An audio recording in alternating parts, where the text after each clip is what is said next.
स्वागत है साथियों आपके अपने ही चैनल मास्टरमाइंड पे। मित्रों, ये सीरीज जो है ज्योग्राफी का है, क्लास 6 का होगा, चैप्टर नंबर 2। यानी कि हम लोगों को पढ़ना है आज ग्लोब के बारे में, उसमें अक्षांश एवं देशांतर के बारे में। तो ध्यानपूर्वक पूरा वीडियो को आप लोग देखने का काम कीजिएगा। चलिए अब शुरू करते हैं। कहा जा रहा है कि पिछले अध्याय में आप पढ़ चुके हैं कि हमारी पृथ्वी गोलाकार नहीं है। ध्यान रखिएगा, पृथ्वी हमारी गोलाकार नहीं है। अब तो कैसे है, जरा इसको भी सुनिएगा। यह उत्तर एवं दक्षिणी ध्रुवों पर थोड़ी चपटी तथा मध्य में थोड़ी उभरी हुई है। तो पृथ्वी गोलाकार नहीं है, यह उत्तर एवं दक्षिणी ध्रुवों पर थोड़ी चपटी और मध्य में जो है थोड़ी उभरी हुई है।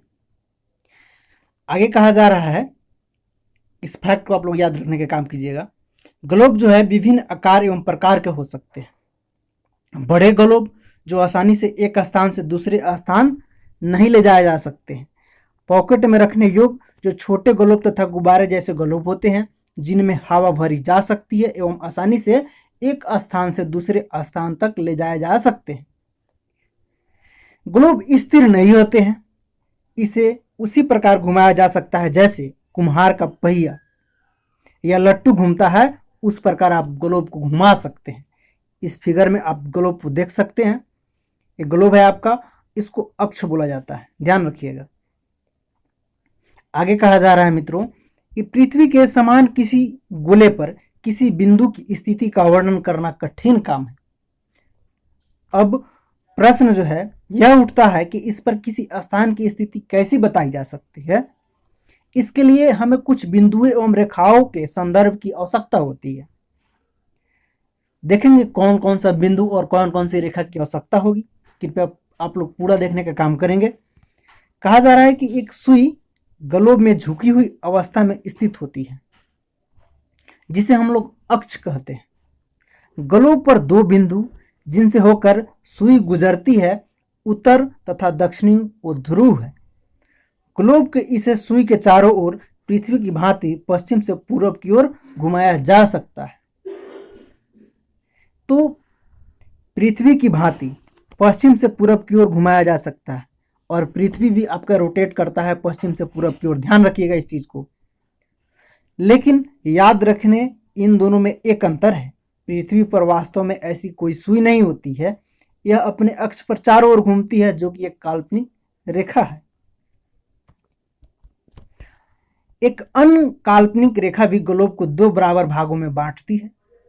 देखेंगे हम लोग वो कौन सी काल्पनिक रेखा है। लेकिन एक महत्वपूर्ण फैक्ट यहाँ पे ये है आपको कि पृथ्वी पश्चिम से पूरब की तरफ घूमती है। आप लोग इसको याद रखेंगे और इसको लिखेंगे भी, आप लोग कॉपी में नोट आउट कर लीजिए, नहीं जानते हैं तो।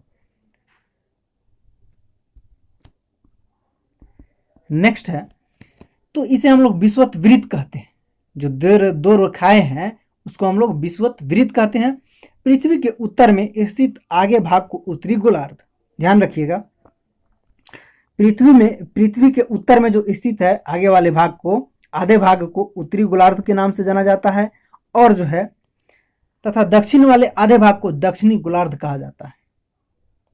ये दोनों बराबर आधे भाग होते हैं, ये दोनों बराबर के आधे भाग होते हैं। इस प्रकार विषुवत वृत्त पृथ्वी पर एक काल्पनिक वृत्त बनाती है। यह पृथ्वी पर विभिन्न स्थानों की स्थिति बताने का सबसे महत्वपूर्ण संदर्भ बिंदु है। कौन? तो विषुवत वृत्त। आगे है कि विषुवत वृत्त के ध्रुवों तक स्थित सभी समानांतर वृत्तों को अक्षांश या समानांतर रेखा कहा जाता है। अक्षांशों को अंश में मापा जाता है, जितना अक्षांश है उसको अंश में मापा जाता है, ध्यान रखिएगा। विषुवत वृत्त शून्य अंश अक्षांश को दर्शाती है।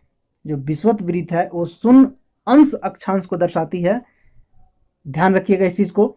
चूंकि विषुवत वृत्त से दोनों तरफ ध्रुवों के बीच की दूरी पृथ्वी के चारों ओर वृत्त का 1/4 है, अतः इसका माप होगा 360 अंश का 1/4 यानी 90 अंश। इस प्रकार 90 अंश उत्तरी अक्षांश ध्रुव को दर्शाता है और 90 अंश जो है दक्षिणी ध्रुव को दर्शाने का काम करता है। आगे कहा जा रहा है कि इस प्रकार विषुवत के उत्तर की सभी समानांतर रेखाओं को उत्तरी अक्षांश कहा जाता है, ठीक है, तथा विषुवत के दक्षिणी स्थित सभी समानांतर रेखाओं को दक्षिणी अक्षांश कहा जाता है। इसलिए प्रत्येक अक्षांश के मान के साथ उसकी दिशा यानी उत्तर या दक्षिण को भी लिखा जाता है। इसे उत्तर को इससे इंडिकेट किया जाता है, उ लिख करके बिंदु और द लिख करके दक्षिण को बिंदु अक्षर से व्यक्त किया जाता है। उदाहरण के लिए महाराष्ट्र में चंद्रपुर एवं ब्राजील जो कि दक्षिण अफ्रीका में बेलो होरिजेंटो दोनों एक ही अक्षांश यानी कि 20 अंश पर स्थित है। ध्यान रखिएगा इस चीज को, 20 अंश पर दोनों स्थित है। कौन कौन? तो महाराष्ट्र में चंद्रपुर एवं ब्राजील में जो है बेलो होरिजेंटो, ये दोनों एक ही अंश पर स्थित है, 20 अंश पर। लेकिन चंद्रपुर जो है विषुवत वृत्त 20 अंश उत्तर में एवं बेलो होरिजेंटो विषुवत वृत्त के 20 अंश दक्षिण में स्थित है। आपका चंद्रपुर जो है उत्तर में है, ठीक है, और होरिजेंटो आपका जो है ये दक्षिण में स्थित है। इसलिए हम कहते हैं कि चंद्रपुर 20 डिग्री उत्तर अक्षांश पर तथा बेलो होरिजेंटो 20 डिग्री दक्षिण अक्षांश पर स्थित है। चित्र जो है 2.2 से अस्पष्ट है, यानी कि इस चित्र की बात कहा जा रहा है, ठीक है। आगे कहा जा रहा है कि जैसे जैसे हम विषुवत वृत्त से दूर होते जाते हैं अक्षांशों का आकार घटता जाता है। ध्यान रखिएगा इस चीज को, इंपॉर्टेंट है। आप जैसे जैसे विषुवत वृत्त से दूर होते चले जाएंगे अक्षांश का आकार घटता चला जाएगा।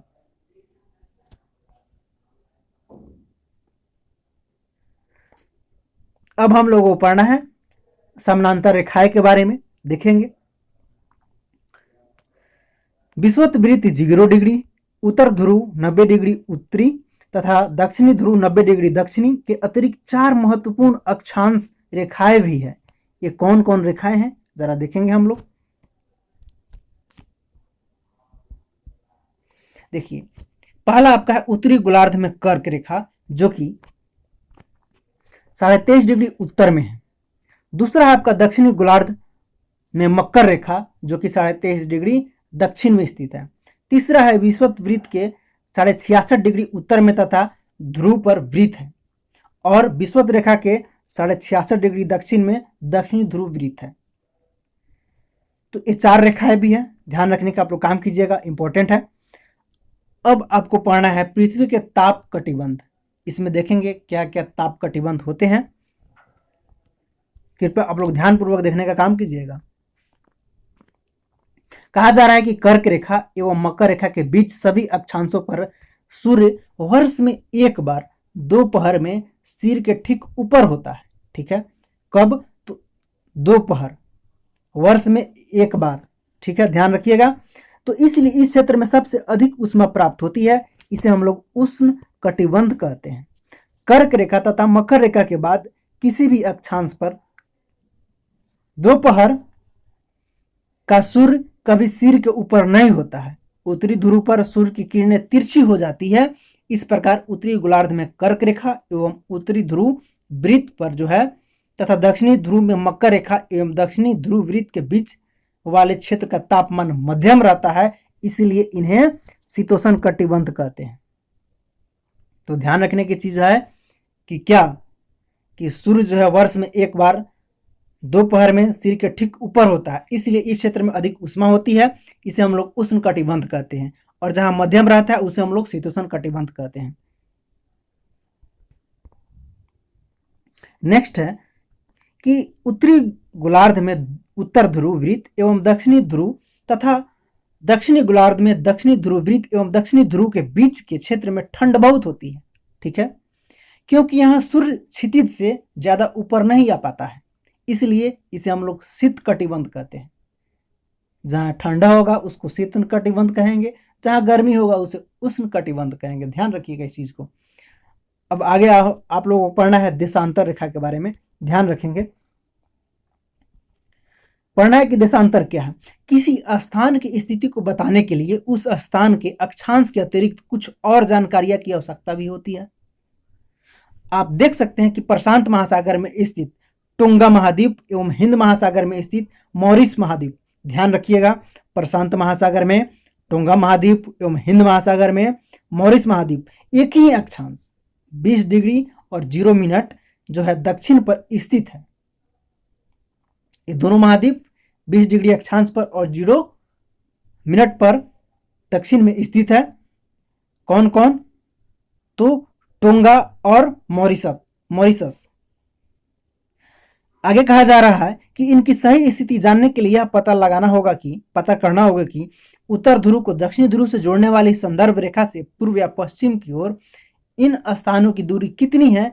इन संदर्भ जो है रेखाओं को देशांतरीय यामयोतर कहते हैं तथा इनके बीच की दूरी को देशांतर के अंशों से मापा जाता है।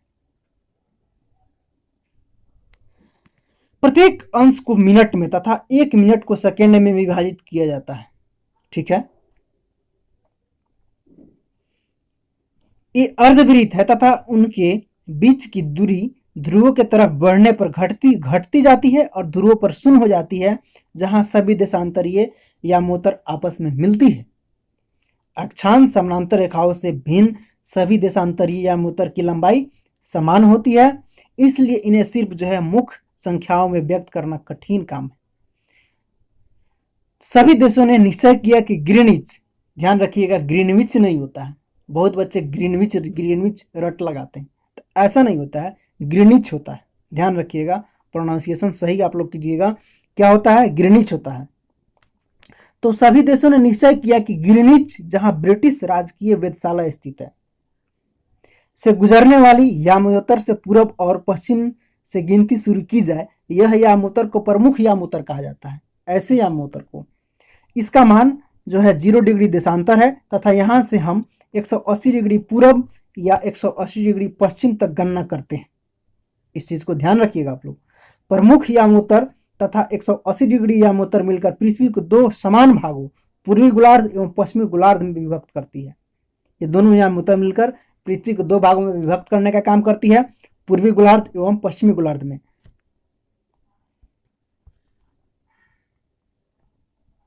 आगे है कि इसलिए किसी स्थान के देशांतर के आगे पूर्व के लिए अक्षर जो है इस तरह से इंडिकेट किया जाता है और तथा पश्चिम के लिए अक्षर प लिख कर का उपयोग किया जाता है। 180 डिग्री पूर्व और 180 डिग्री पश्चिम यामोत्तर एक ही रेखा पर स्थित है। ये दोनों जो है एक ही रेखा पर स्थित है। ध्यान रखिएगा। जब ग्लोब पर अक्षांश यानी कि समानांतर रेखा एवं देशांतरीय यामोत्तर के बीच के द्वारा बनी ग्रिड को देखो। अगर आपको किसी स्थान अक्षांश एवं देशांतर की सही जानकारी हो तो ग्लोब पर आप उस स्थान का पता आसानी से लगा सकते हैं। किस चीज की जानकारी होना चाहिए? अक्षांश एवं देशांतर रेखा की सही जानकारी हो तो आप उस स्थान का स्थिति सही से पता लगा सकते हो। उदाहरण के लिए असम में जो है धुबरी 26 डिग्री उत्तर अक्षांश एवं 90 डिग्री पूरब देशांतर पर स्थित है। अब उस बिंदु को देखें जहां ये दोनों रेखाएं एक दूसरे को काटती है। यह बिंदु धुबरी को सही स्थिति होगा। एक ग्रिड का चित्र दिखाया गया है, ध्यान रखिएगा। स्क्रीन पर आप लोगों को पिक्चर दिखाई दे रहा होगा। विश्व के समय क्षेत्र है, ठीक है। एक ग्रीनिच से जो है एक प्लस में है और एक माइनस में है, एक आगे है और एक पीछे है। तो ध्यान रखिएगा इस पिक्चर को आप लोग।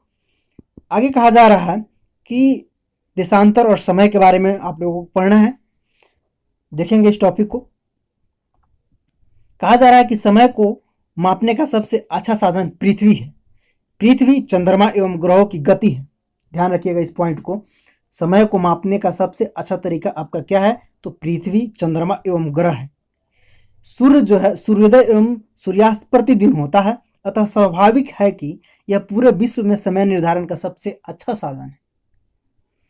तो स्थानीय समय का अनुमान सूर्य के द्वारा बनने वाली परछाई से लगाया जा सकता है, जो दोपहर में सबसे छोटी एवं सूर्योदय तथा सूर्यास्त के समय सबसे लंबी होती है। ग्रीनिच पर स्थित प्रमुख यामोत्तर पर सूर्य जिस समय आकाश के सबसे ऊंचे बिंदु पर होगा, उस समय यामोत्तर पर स्थित सभी स्थानों पर दोपहर ही होगी।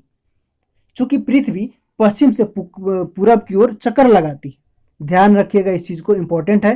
पृथ्वी पश्चिम से पूरब की ओर चक्कर लगाती है, ध्यान रखिएगा, पूछा जा सकता है। तो अतः भी स्थान जो ग्रीनविच के पूरब में है उनका समय ग्रीनिच समय से आगे होगा, तथा जो पश्चिम है उनका समय पीछे होगा। देखिए इस पिक्चर में दिखाया गया है, जो ग्रीनिच के समय से पूरब में है उसका आगे है, और जो पीछे में है वो पश्चिम में है, ध्यान रखिएगा। आगे कहा जा रहा है कि समय की अंतर की दर की गणना निम्नलिखित विधि से की जा सकती है। जैसे कि पृथ्वी लगभग 24 घंटा में एक अक्ष पर 360 डिग्री घूमने का काम करती है, अर्थात वह 1 घंटा में 15 डिग्री एवं 4 मिनट में 1 डिग्री घूमती है। इस प्रकार जब ग्रीनिच में दोपहर के 12 बजते हैं तब ग्रीनिच से 15 डिग्री पूरब में समय होगा, यानी कि 15 डिग्री गुने 4 60 मिनट, अर्थात ग्रीनिच के समय से 1 घंटा आगे, अर्थात वहाँ दोपहर 1 बजा होगा। लेकिन ग्रीनिच से 15 डिग्री पश्चिम का समय ग्रीनिच समय से 1 घंटा पीछे होगा, यानी सुबह 11 बजे होंगे, ध्यान रखिएगा इसको। जब पश्चिम की बात करें तो 1 घंटा नीचे हो जाएगा। आगे कहा जा रहा है कि इसी प्रकार ग्रीनिच पर दोपहर के 12 बजे होंगे तो उस समय 180 डिग्री पर मध्य रात्रि होगा। ठीक है, किसी भी स्थान पर जब सूर्य आकाश में अपने उच्चतम बिंदु पर होता है तो दोपहर में उस समय घड़ी में दिन के 12 बजते हैं। इस प्रकार घड़ी के द्वारा दिखाया गया समय उस स्थान का स्थानीय समय होगा। आगे हम लोगों को पढ़ना है अब मानक समय हम क्यों मानते हैं, ध्यान रखिएगा इस टॉपिक को। तो आगे कहा जा रहा है कि उदाहरण के लिए बहुत से जो है देशांतरों से होकर गुजरने वाली रेलगाड़ियों के लिए समय सारणी तैयार करना कठिन होता है। भारत में गुजरात के द्वारका तथा असम में डिब्रूगढ़ के स्थानीय समय में लगभग 1 घंटा 45 मिनट का अंतर होगा। इसलिए आवश्यक है कि देश के मध्य भाग से होकर गुजरने वाली किसी याम्योत्तर के स्थानीय समय को देश का मानक समय माना जाए। इस याम्योत्तर रेखा के स्थानीय समय को पूरे देश का मानक समय माना जाता है। किसको? तो याम्योत्तर रेखा को स्थानीय समय माना जाता है पूरे देश का। भारत में 82.5 डिग्री पूरब यानी कि 82 डिग्री 30 मिनट पूरब को मानक याम्योत्तर रेखा माना गया है। इस याम्योत्तर को स्थानीय समय को पूरे देश का मानक समय माना जाता है 82.5 डिग्री पूरब, ध्यान रखिएगा। इसे भारतीय मानक समय के नाम से भी जाना जाता है। कबीर भोपाल के निकट एक छोटे नगर में रहता है, कोई कबीर बालक है, उसकी चर्चा हो रहा है। आगे कहा जा रहा है, ध्यान रखिएगा इस चीज को, कि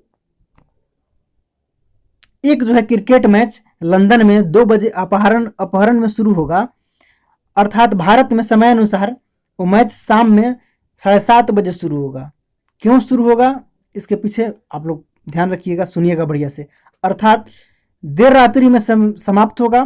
क्या आप जानते हैं कि भारत एवं इंग्लैंड के बीच समय में क्या अंतर है? ऐसा क्यों हुआ?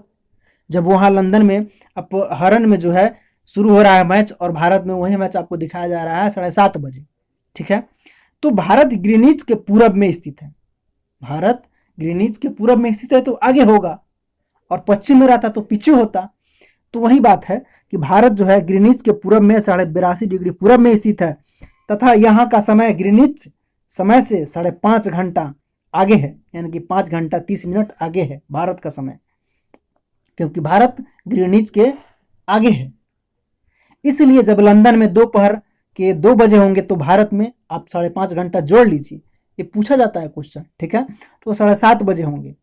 तो कुछ देशों का देशांतरीय विस्तार अधिक होगा, जिसके कारण वहां 1 से अधिक मानक समय अपनाए गए हैं। जैसे कि रूस में 11 मानकों का समय अपनाया गया है।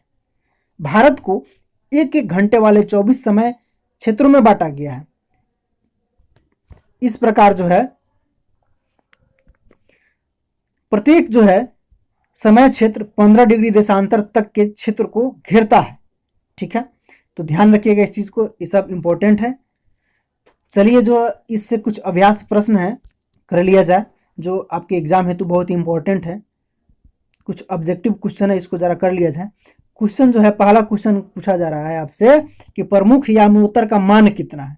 पहला ऑप्शन दे रखा है 90 डिग्री, दूसरा ऑप्शन है 0 डिग्री और तीसरा ऑप्शन है 60 डिग्री।